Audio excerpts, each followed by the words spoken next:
Hello, everyone. Welcome to this edition of 12 on Health. You're watching News 12 Connecticut, as local news gets. We start today by getting inside your brain to find out where your potential lives and how you can focus up and engage your brain to reach major goals in your life. Take a look. This book, Awakening the Brain, covers the stories of people who were able to unleash their full potential in miraculous ways. We have the author, Charlotte Tomaino, here with us today. Charlotte is a clinical neuropsychologist. She lives in Connecticut and she has a private practice in White Plains. Yes. Thanks for being here. Thanks for having me. What does it mean to awaken the brain?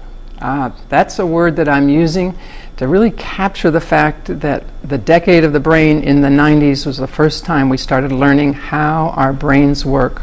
And when we know how they work, we can actually influence them, we can actually change them, heal them. We have some choice about what they do. You want us to actually understand the anatomy a little bit. I do. We teach it to first graders. We have visuals that you use when you're teaching. Right. You want them to understand how it's sending messages. Tell us about that. We want people to understand that there's a section of your brain called the cingulate that controls your focus, and mine is being very focused right now. And sometimes when they wander, it's not so good. So we really teach people different functions that they have in their brain and how they can influence them, maximize them, and apply them. Now, you get into the whole nervous system. Do you want people to know all these details or just familiarize themselves and move on? Actually, the concepts are very simple. The autonomic nervous system is what we feel when we have the fight and flight response and something frightens us, which we can actually soothe, calm down, relax, and when we soothe it, we get smarter. We actually can think more clearly.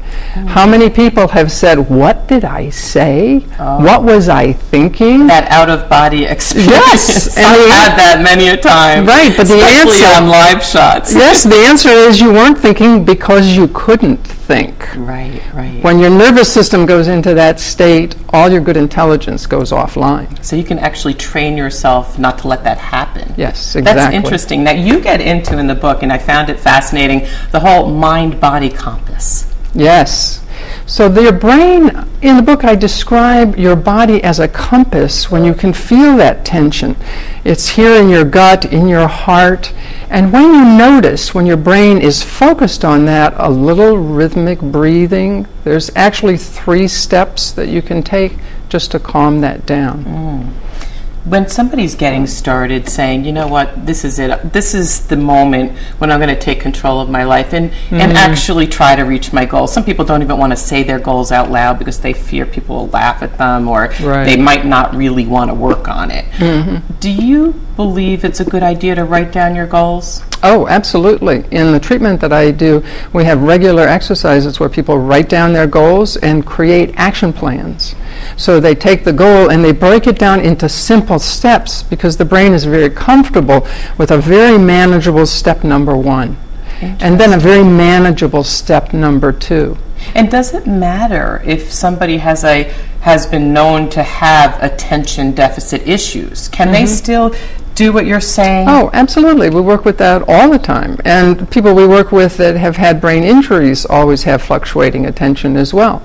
And the more structure that people create for themselves, actually sometimes fluctuating attention is an advantage. You go pretty quick. There's a lot of environments I have trouble keeping up with, but people with fluctuating attention are way ahead of me if they're in the right environment. That's interesting. So you can actually create the right environment? Yes. So there are a lot of people that come to us that are very unhappy when they're in the library.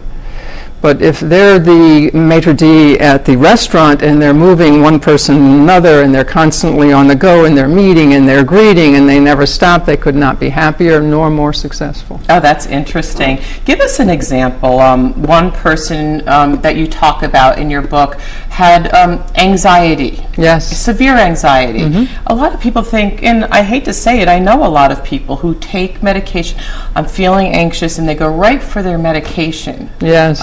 You're suggesting they can work with their own brain? Absolutely. As I said, we teach it to first graders, and there was a first grader that came in with that. She used to run out of the room in story time if there was something scary.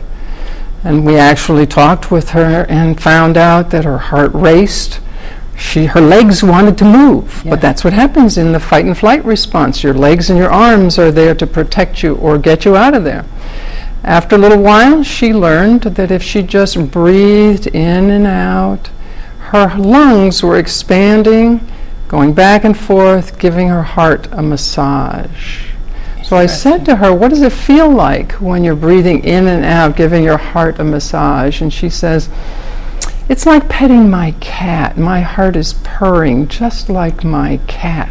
And cute. I can get my heart to purr when I want to. That is adorable. Isn't that adorable? Yes, Yes. you have some other excellent examples in here. Folks will have to get the book to learn more, Yes, and we'll yes. have you back. Thanks you so much, Charlotte. Thank you. Awakening the Brain is the book, and up next, grab your bike, get yourself ready. The Connecticut Challenge is 2 weeks away. This is your chance to do something for cancer survivors and get a little exercise in the process. We'll get you the details you need in just 1 minute.